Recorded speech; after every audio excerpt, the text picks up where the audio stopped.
24/7 Teachers Training, a lesson-by-lesson tutorial for homogeneous teaching. We are an EdTech textbook publishers.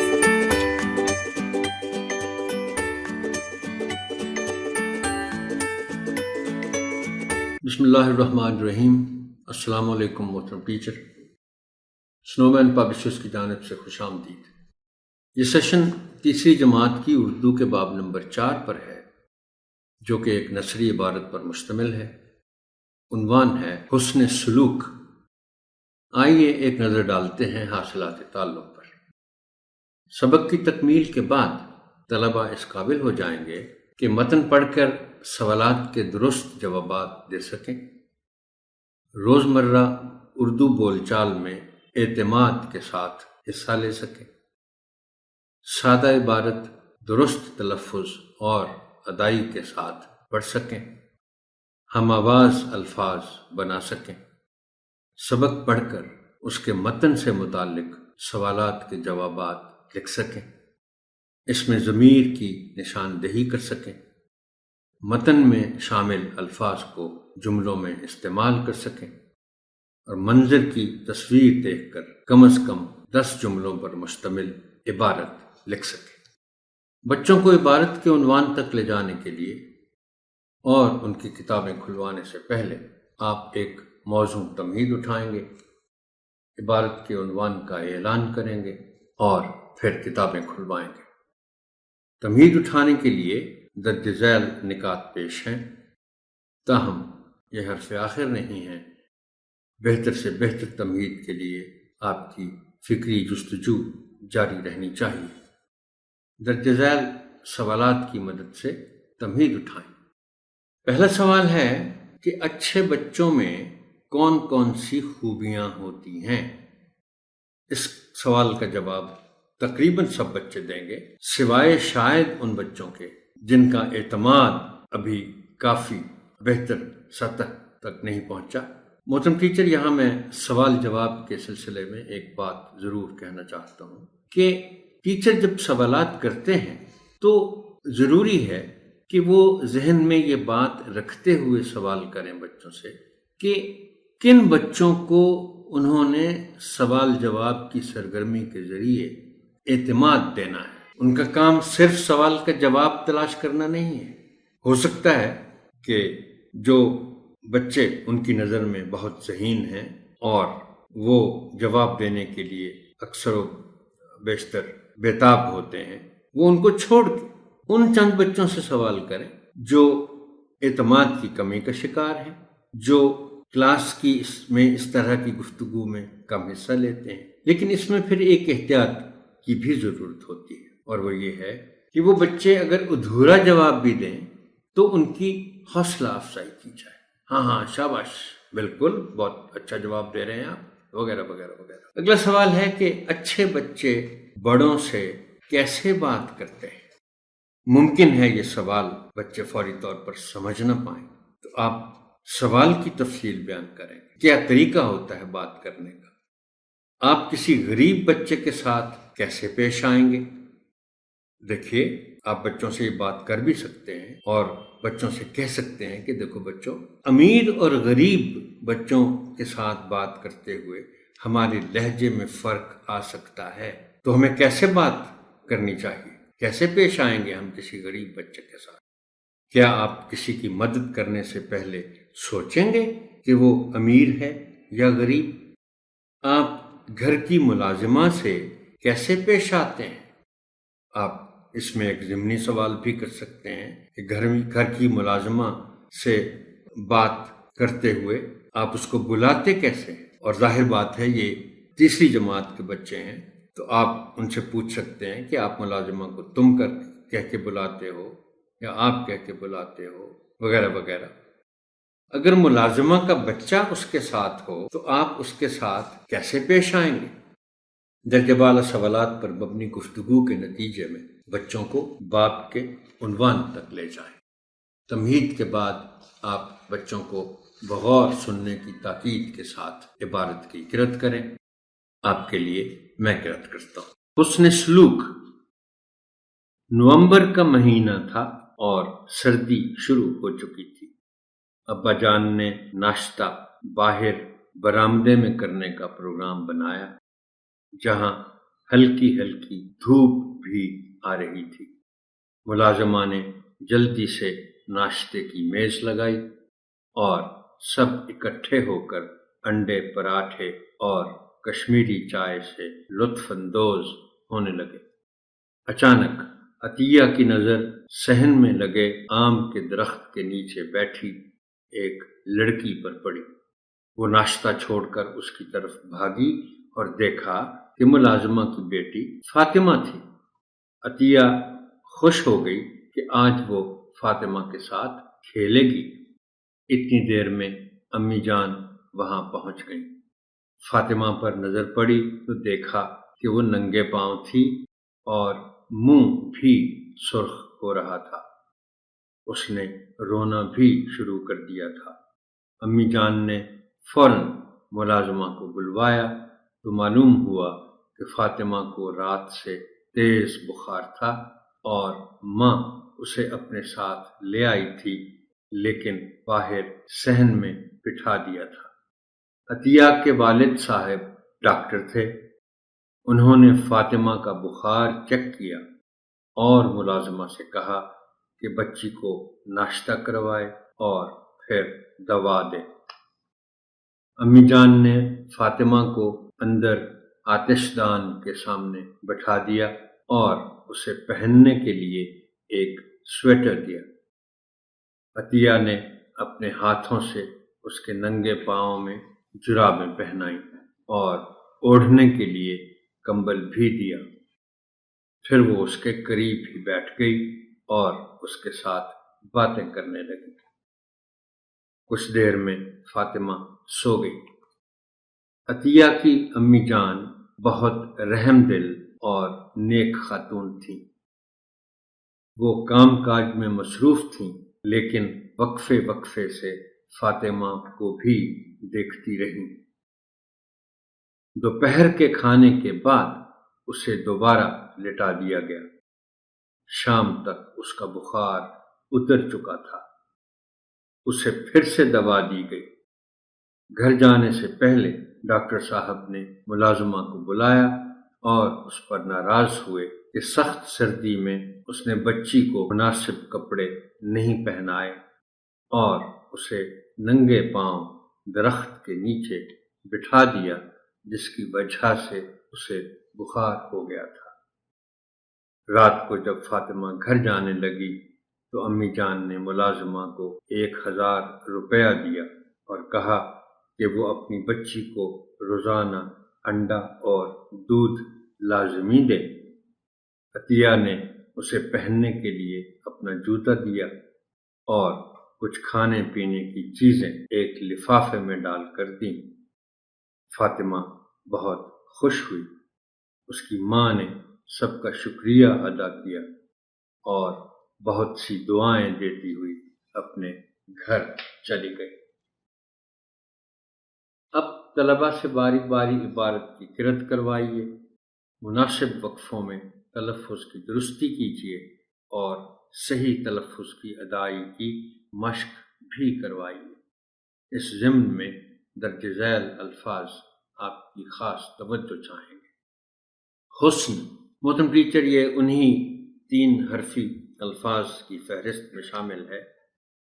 حسن، اصل میں یہ لفظ ذرا احتیاط مانگتا ہے پڑھتے ہوئے۔ روانی میں لوگ اکثر اس لفظ کو حسن کہہ دیتے ہیں۔ درست لفظ ہے حسن۔ سلوک، جسے عام طور پر سلوک پڑھا جاتا ہے، سین پر زبر نہیں بلکہ پیش ہے، اور جب ان دونوں الفاظ کو ملا کر ایک مرکب لفظ بنایا جاتا ہے تو پھر یہ ہوگا حسن سلوک۔ حسن سلوک۔ باہر، عام طور پر ہم اسے باہر بولتے ہیں، درست تلفظ اس لفظ کا ہے باہر۔ باہر ایک الگ لفظ ہے جس کے معنی اور ہے۔ ملازمہ، زے کے نیچے زیر ہے۔ عام طور پر اس لفظ کو روانی میں ملازمہ پڑھ دیا جاتا ہے، جیسے کہ زے پر جزم ہو، زے کے نیچے زیر کے ساتھ اسے پڑھا جانا چاہیے، اور یہ لفظ بنے گا ملازمہ، ملازمہ۔ لطف اندوز، وہی طیب کو ذرا احتیاط سے بولنا پڑتا ہے، اس لیے کہ عام طور پر رجحان یہ پایا جاتا ہے کہ اس لفظ کو لطف پڑھ دیا جاتا ہے، بڑا لطف آیا، لطف آیا، لطف اندوز۔ صحن، صحن پڑھ دیا جاتا ہے، بول دیا جاتا ہے، درست لفظ ہے صحن، صحن۔ فاطمہ، فاطمہ نہیں، جیسے ہم نہیں کو نہیں بول جاتے، ابھی میں بھی یہی بول گیا تھا، عادت کی بات ہے، یہ لفظ فاطمہ نہیں، فاطمہ۔ والد، صاحب، دونوں الفاظ میں زیر کا استعمال، والد نہیں، صاحب نہیں۔ صاحب بھی ہم تو روانی میں اردو بولتے ہوئے نہ صاحب کہتے ہیں نہ صاحب کہتے ہیں، بلکہ صاحب کہہ جاتے ہیں، وہ شاید اردو رہتی ہی نہیں ہے سرے سے۔ سو یہ والد ہے اور صاحب ہے، والد صاحب۔ آتش، تے کے نیچے زیر کا خیال رکھا جانا چاہیے۔ رحم دل، اب یہ رحم جو ہے پھر وہی 3 حرفی الفاظ کی بات ہے کہ درمیانی حرف پر جزم ہے، ہم اس جزم کو زبر کے ساتھ بدل دیتے ہیں، اور عموماً اس لفظ کو ہم رحم بولتے اور پڑھتے ہیں، جبکہ رحم ہے، رحم یعنی زور آپ ریب پر زبر کے ساتھ ریب پر دیں گے، اور جب ظاہر بات ہے اگر ہے پر جزم ہوگی تو پھر ہم اس کو رحم، رحم، رحم نہیں، رحم دل۔ دوپہر، دوپہر، پے پر زبر ہے تو اسی پر زور ہوگا، پہر۔ مناسب، جس کو ہم روانی میں مناسب یا مناسب بھی پڑھ جاتے ہیں، یعنی میم کی پر جو پیش ہے وہ غائب، سین کے نیچے زیر ہے وہ غائب، اور مناسب کو مناسب پڑھتے اور بولتے ہیں۔ شکریہ، یہ لفظ پہلے بھی ایک سے زیادہ مرتبہ شاید آ چکا ہے، اور یہ ان الفاظ میں شامل ہے جس کے آخری حرف، آخری سے پہلے حرف پر شد ہے۔ میں مثال دوں گا ایک لفظ کی جو اسی سبق کے متن میں استعمال ہوا ہے نام کے طور پر، اور وہ ہے عطیہ۔ اب دیکھیں، یہ نام ہو چاہے جس کو ہم کہتے ہیں کوئی ڈونیشن ہو، ہم بولتے اس کو عطیہ ہیں، یعنی عین پر زبر اور توئے پر جزم کے ساتھ۔ یہ غلط ہے، جیسے، اور یہ صحیح کیا ہے؟ صحیح ہے عطیہ۔ اور میں شاید اس سے پہلے بھی اس طرح کے الفاظ کے تلفظ کے حوالے سے یہ بات کہہ چکا ہوں کہ جو آخری رکن ہے یعنی یہ اور ہے، تو اس میں آخری سے پہلے والا جو حرف ہے یہ، اس کے اوپر شد تو ہے، لیکن آپ نے کوئی اس کو بہت زیادہ زور دے کر نہیں پڑھنا، وہ عجب سا لگے گا۔ جیسے ہم عطیہ پڑھنا بھی غلط ہے، صحیح ہے عطیہ یعنی توئے کے نیچے زیر کے ساتھ، لیکن جو یہ پر شد ہے اس کو ہم بہت زیادہ زور دے کے پڑھیں گے تو وہ ذرا عجب سا لگے گا، وہ بھی نہیں کرنا۔ عطیہ بھی نہیں پڑھنا اس کو، عطیہ۔ اسی طرح شکریہ، شکریہ نہیں، شکریہ نہیں، یعنی شاد بالکل غائب نہیں ہو جانی چاہیے، شکریہ۔ لازمی، ہم چونکہ لازم کہنے کے عادی ہیں تو اس سے پھر ہم لازمی کہہ جاتے ہیں، یعنی زے پر ہم جزم کا استعمال کر جاتے ہیں۔ درست لفظ ہے لازمی، لازم سے بہت مشہور ایک مصرع ہے فیض احمد فیض کا، جس کو گایا بھی گیا ہے، بہت بہت مشہور ان کی نظم ہے، لازم ہے کہ ہم بھی دیکھیں گے۔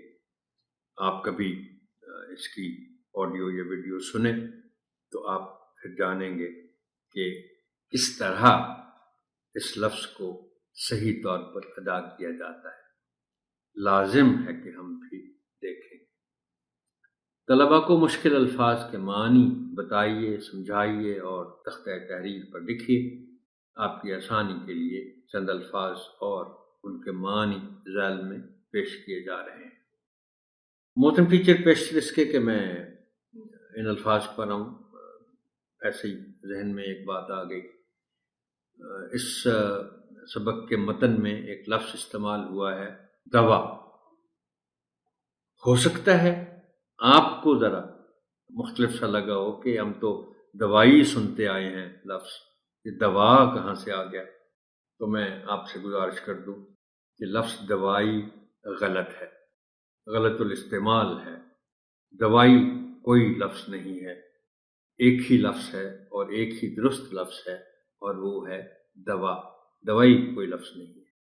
آپ بھی آئندہ خود بھی استعمال کریں، بچوں کو بھی یہ استعمال کروائیں، لفظ دوا کو دوا کے طور پر استعمال کریں۔ حسن سلوک، برتاؤ کی اچھائی، کسی سے سلوک جو بھی کریں آپ، اس میں ایک حسن ہو، اچھائی ہو۔ ملازمہ، چونکہ عام طور پر لفظ نوکرانی ہی استعمال ہوتا ہے، اب تو خیر گھروں میں بھی میڈ استعمال ہوتا ہے، ملازمہ شاید کچھ بچوں کے لیے نیا لفظ ہو، تو اس کے معنی ہے نوکرانی۔ لطف اٹھانا، مزہ لینا، مناسب، ٹھیک، ضروری ٹھیک۔ آتش دان، آگ جلانے کی جگہ۔ یہاں آپ کو وضاحت کرنا ہوگی اس لفظ کے معنی بتاتے ہوئے کہ ایسا نہیں ہے کہ ہر وہ جگہ جہاں ہم آگ جلائیں تو وہ آتش دان ہو جائے گا۔ یہ گھر کے اندر ایک خاص دیوار پہ فرش کے ساتھ ایک جگہ بنائی جاتی ہے تاپنے کے لیے، سینکنے کے لیے، ہاتھ سینکنے کے لیے، اسے آتش دان کہتے ہیں۔ لازمی، ضروری۔ بند کتابوں کے ساتھ پہلے آپ عبارت کا مفہوم بیان کریں اور پھر طلباء کو خاموش قرأت کا وقت دیں۔ اس کے بعد ان کی کتابیں بند کروا کر منتخب بچوں کو عبارت کا مفہوم بیان کرنے کے لیے کہیں۔ بہتر تفہیم کے لیے طلباء کے ساتھ اس سبق کے مرکزی خیال پر تفصیل سے بات کریں، جو یہ ہے، یعنی مرکزی خیال اس سبق کے متن کا یہ ہے کہ سب کی عزت کرنی چاہیے اور سب کی مدد کرنی چاہیے، چاہے کسی کا سماجی مرتبہ کیسا بھی ہو۔ اس ضمن میں محترم ٹیچر، بچوں کو آپ یہ بتائیں گے کہ عام طور پر ہمارا رویہ معاشرے میں یہ ہوتا ہے کہ کسی امیر شخص کے ساتھ ہمارا رویہ مختلف ہوتا ہے، غریب کے ساتھ ہمارا رویہ مختلف ہوتا ہے۔ بچوں کو ہم نے یہ پیغام دینا ہے اس سبق کے ذریعے کہ سماجی سطح پر، معاشرتی سطح پر، انسانیت کی سطح پر سب برابر ہے، اور یہ ہر انسان کا حق ہے، چاہے وہ غریب ہے یا امیر ہے، کچھ بھی ہے، اس کا پیشہ کوئی بھی ہے، انسان برابر ہیں اور سب کی عزت کی جانی چاہیے۔ ہماری اپنی عزت اسی بات میں ہے کہ ہم دوسروں کی عزت اس قدر کرتے ہیں، اور ہمیں سب کی مدد بھی کرنی چاہیے، جس حد تک بھی ہم کر سکیں ہمیں دوسروں کی مدد کرنی چاہیے اور عزت سب کی کرنی چاہیے، قطع نظر کسی کے سماجی مرتبے۔ اب آپ چند الفاظ کا انتخاب کریں اور بچوں سے کہیں کہ وہ ان الفاظ کو استعمال کرتے ہوئے اپنے جملے لکھیں۔ آپ ان کے جملوں کی اصلاح کریں اور پھر نمونے کے طور پر خود بھی ان الفاظ کے جملے بنائیں اور تختہ تحریر پر لکھیں۔ اب ہم آتے ہیں متعلقہ حاصلات تعلم کے حوالوں کے ساتھ مشق زبان شناسی اور لکھائی کے کچھ اہم پہلوؤں کی طرف۔ پہلی سرگرمی ہے کہ درست ہجوں اور تلفظ کے ساتھ نام اور اس کے معنی بتانا۔ صفحہ نمبر 24 پر زبان شناسی کے تحت حاصل تعلم اس کا ہے کہ طلبہ اپنا نام لکھ سکیں اور اس کے معنی بتا سکیں۔ اس سرگرمی کے حوالے سے آپ کو اسکرین پر یہ لکھا ہوا نظر آ رہا ہے کہ ہجے تو جو ہیں وہی ہیں، مگر تلفظ اور معنی پر بات کریں۔ محترم ٹیچر، یہ سرگرمی ایسی ہے، اور ہاں یہ بھی اس میں لکھا ہے کہ اگر نام کے معنی معلوم نہیں تو بچوں سے کہیں کہ وہ معلوم کر کے آئیں۔ یہ جو میں نے لکھا ہے نا کہ ہجے تو جو ہیں وہی ہیں، ہجوں پہ بعض اوقات ہو سکتا ہے آپ اپنی رائے رکھتے ہو اس کو کیسے لکھا گیا ہے، لیکن وہ جو رکھ دیے ہیں ماں باپ نے نام وہ تو وہی رہیں گے ہجوں کے حوالے سے، ہجوں کی حد تک۔ مگر پہلی بات یہ ہے کہ ہر بچے سے آپ اس کا نام لکھوائیں گے اور پھر اس کا تلفظ پہ بات کریں گے۔ اگر وہ تلفظ صحیح نہیں بول رہا تو اس کا تلفظ اس کو آپ بتائیں گے، اور معنی اگر اس کو معلوم نہیں ہے بچے کو، چونکہ تیسری جماعت ہے، تو آپ ایسے بچوں کو کہیں کہ آپ معلوم کر کے آئیں گھر سے کہ آپ کے نام کے معنی کیا ہیں۔ یہ ان کو آپ ایک ہوم ورک کے طور پر۔ دوسری سرگرمی ہے کہ تصویر دیکھ کر اس کے بارے میں 10 جملے لکھنا۔ صفحہ نمبر 24 پر تخلیقی لکھائی کے تحت حاصل تعلم اس کا ہے کہ طلبہ منظر کو تصویر دیکھ کر کم از کم 10 جملوں پر مشتمل عبارت لکھ سکیں۔ اس سرگرمی میں جملے لکھوانے سے پہلے آپ طلبہ کے ساتھ تصویر پر گفتگو کریں، وہ بھی بتائیں، آپ بھی ان کی مدد کریں۔ فائدہ اس کا یہ ہوگا کہ اس گفتگو کے بعد بچوں کے لیے اس تصویر پر 10 جملے لکھنا آسان ہو جائے گا۔ یہ سیشن یہاں تک ہی محترم ٹیچر، آپ کی سماعت کا شکریہ۔ اللہ حافظ ناصر۔